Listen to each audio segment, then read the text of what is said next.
The Brotherhood's greatest threat has always come from inside its own ranks. Lisbon fell in 1755. A precursor artifact killed thousands in an instant. One member decided his mentors were the real danger and hunted them down. That's why today I'm ranking the 6 most morally compromised assassins in franchise history, and what their betrayals actually cost the people who trusted them. Starting with the one whose story still splits fans down the middle.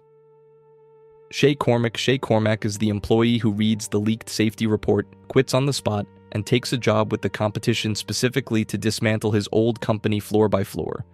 The report he found was an entire city. In 1755, Shay Cormac pried open a precursor artifact beneath Lisbon, unaware of what it would do, and the ground answered with an earthquake, a tsunami, and a fire that killed tens of thousands of people in a single morning. The artifact disintegrated in his hands before he ever made it back to the Brotherhood, and he returned with nothing but a stolen manuscript and a shattered faith. He survived Lisbon. His faith in the Brotherhood was the casualty.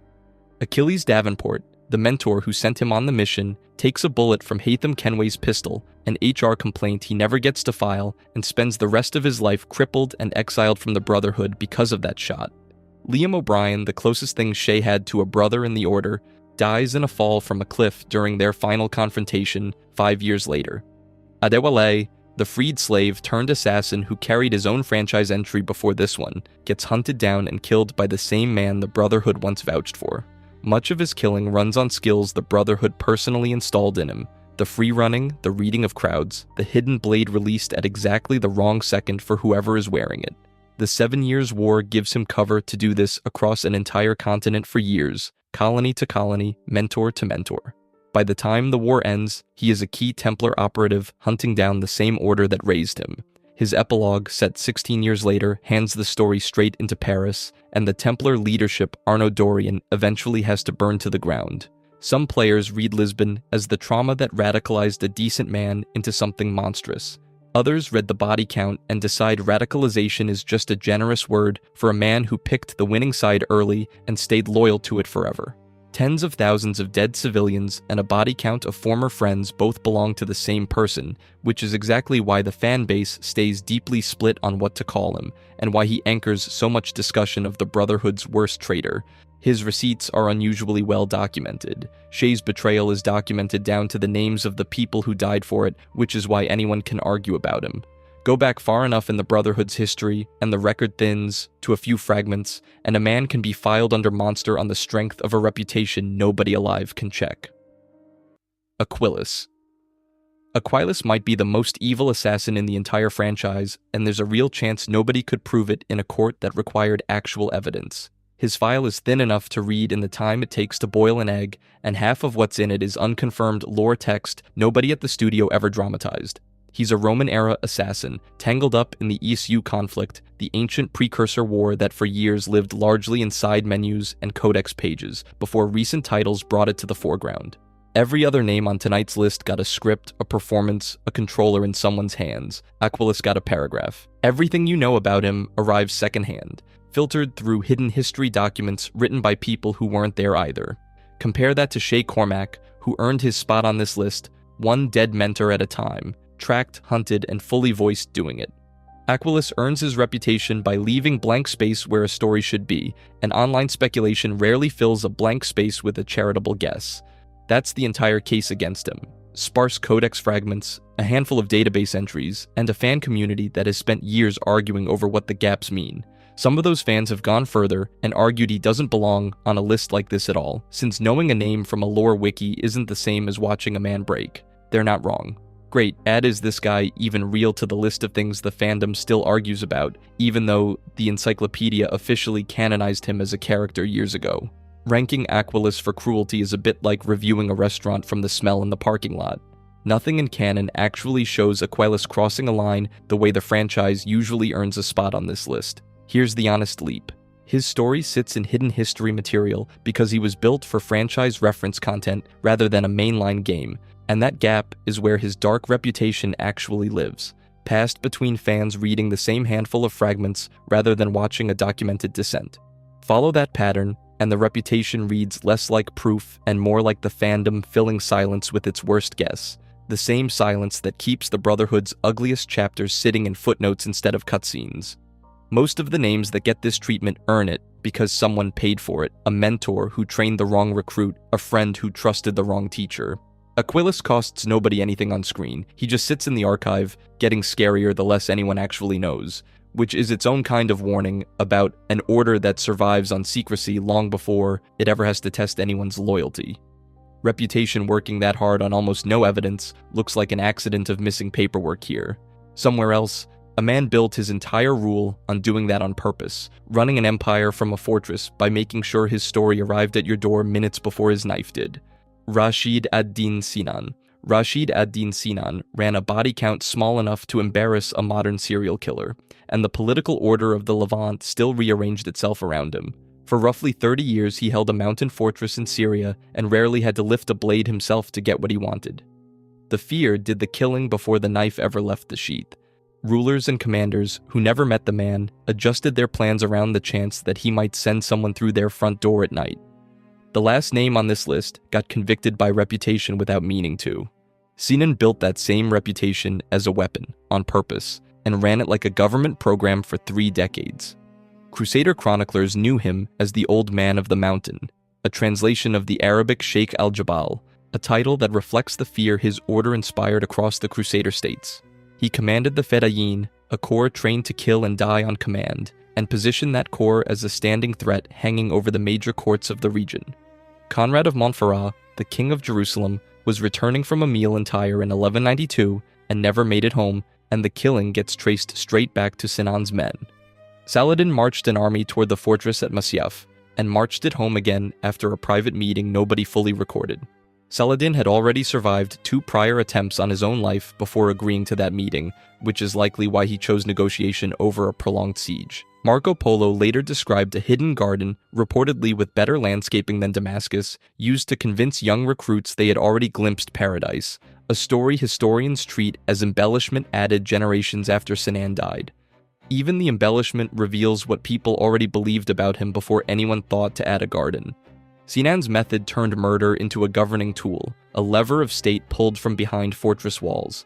Regional lords sent gifts and payments to Masyaf to avoid becoming targets, though the assassins themselves were forced to pay tribute to the Templars for years before Sinan tried to reverse the arrangement. A ruler 300 miles away could lose an entire war of nerves without losing one soldier, purely because Sinan's reputation traveled faster than his men ever had to. Assassin's Creed keeps that architecture intact, placing him inside the Levantine Brotherhood as a founder-like commander running the Hashashin tradition rather than a field operative pulling triggers himself. Nothing in canon confirms every later assassin was measured against him specifically, but the pattern he sets, an organization built around lethal secrecy that calls itself discipline, is the same standard the Creed's later mentors keep getting graded against. Discipline that looks clean until you ask who it was actually protecting. The historical record and the franchise's version pull in different directions often enough that his morality depends on which source you open first.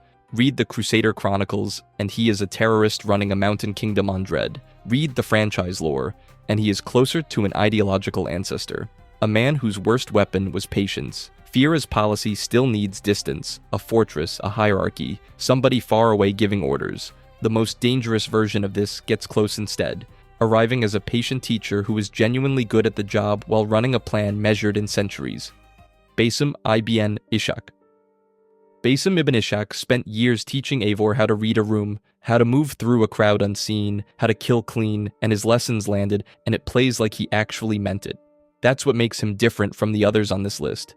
He built a genuine friendship, then spent it like currency the moment his own plan needed paying off. The tension sharpens once you notice how little of what Basim taught Eivor was actually a lie. Almost everything held up under pressure, and that reliability is exactly what let him steer her for years without her seriously checking his motives. Loyalty tested against good advice tends to lose every time. On the surface, Basim is a hidden one, a fellow operative helping a Viking chief adapt Brotherhood methods to a war she is already fighting. That's the pitch Eivor gets, and for most of Assassin's Creed Valhalla, it holds up completely. He recruits allies, he mentors her, he bleeds beside her in fights that cost them both. Underneath that role, Basim is carrying the buried consciousness of Loki, bound and cursed for killing Baldur, his memories locked away until fragments start breaking through as visions and seizures he cannot control. Alright, that's a lot to carry before breakfast. Layla Hassan spends the modern-day timeline piecing together an identity Basim himself spends most of the game unable to name. By the end of Valhalla, the sequence of events he sets in motion, whether by instinct or design, forces those memories loose, and Eivor's trust turns out to be one of the working parts inside that arrangement.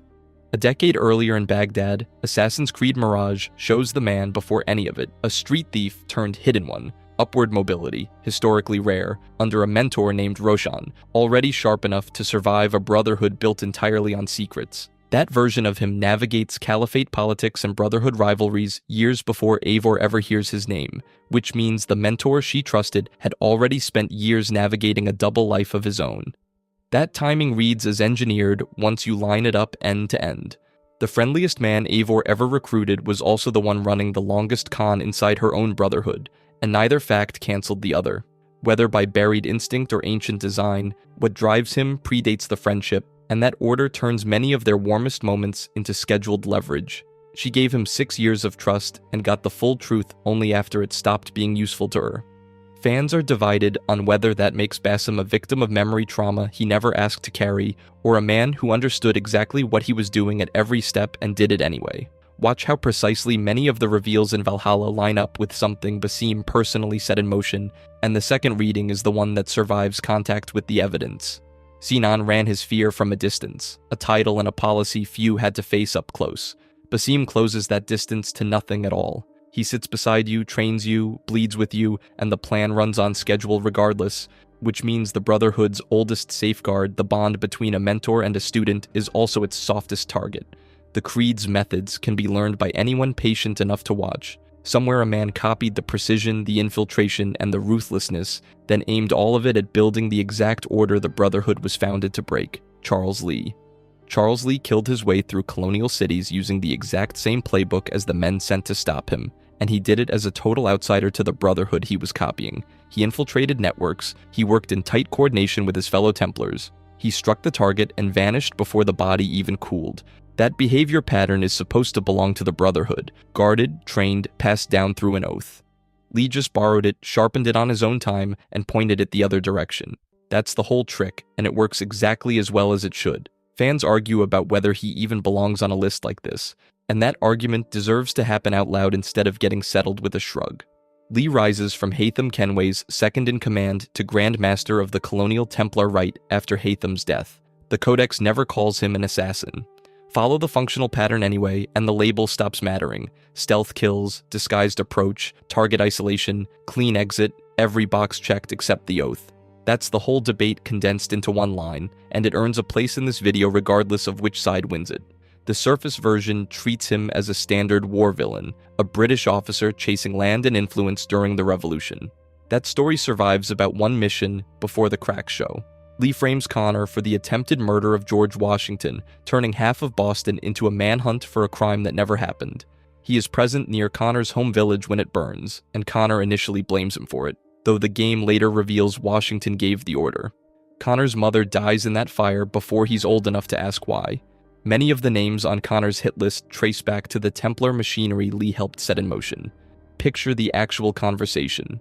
Congratulations, Thomas. You're the man who confessed to poisoning General Washington. Wait, I didn't do that. You do now. Thomas Hickey goes to the gallows for it, but Connor kills him before the rope finishes the job. William Johnson dies mid-threat, telling the Iroquois leaders they'll respond better to the sword. Each kill reads like a page pulled straight from an assassin's own field manual, minus the part where the Brotherhood debates whether the target deserved it first. Strip away the hood, the creed, the recruitment ceremony, and what remains in Charles Lee is pure skill set, infiltration, patience, precision, and the willingness to let one convenient death solve a political problem. That toolkit built itself outside the Brotherhood entirely, studied from a distance, and turned right back on the people who thought they owned it. A man like Basim spent centuries turning trust from the inside into a weapon. Lee proves the same weapon assembles itself just fine from the outside, watched, copied, and aimed with total precision. The oath was supposed to be the Brotherhood's whole defense against exactly this, the promise that the training only ever moves in one direction. A hidden blade doesn't check credentials before it opens a throat, and Lee is living proof the blade doesn't care who taught you to swing it. Connor finally corners him in a tavern in Monmouth in 1782, and it takes an entire war to get there. Years of watching the Brotherhood operate from the outside gave Lee everything he needed. Patience was the requirement, and Lee had that in abundance long before Connor ever learned his name. One skilled enemy who learned the method from a distance can still be hunted down and buried in a single tavern. One man, one grave, one war-long chase that finally ends. The harder version is an entire city where ordinary hungry people already know exactly where the Brotherhood's own agents sleep, and the whole secret costs nothing more than a few coins pressed into the right hand. Crawford Starrick's informants. Every other traitor in this video needed a reason. Shay needed a temple that killed innocents. Arno needed a father figure murdered in his own hallway. Basim needed over 1,000 years and a grudge older than Norway. Crawford Starrick needed a landlord's ledger and a Tuesday. That is the actual scale of what breaks the Brotherhood in Victorian London. Starrick runs the city's factories, its gin dens, its rail lines, and underneath all of that, he runs a quieter operation, buying people who already know where the assassins sleep. Some of these informants carried old ties to the Brotherhood or the wider network of sympathizers, couriers, and safehouse keepers who kept the resistance breathing. Starrick found the ones with debts, with families to feed, with a fear of the rope, and he priced their silence in shillings. The surface story sounds like ordinary Templar spycraft, the same intelligence gathering every faction in this series runs. Then you look at what these informants actually hand over.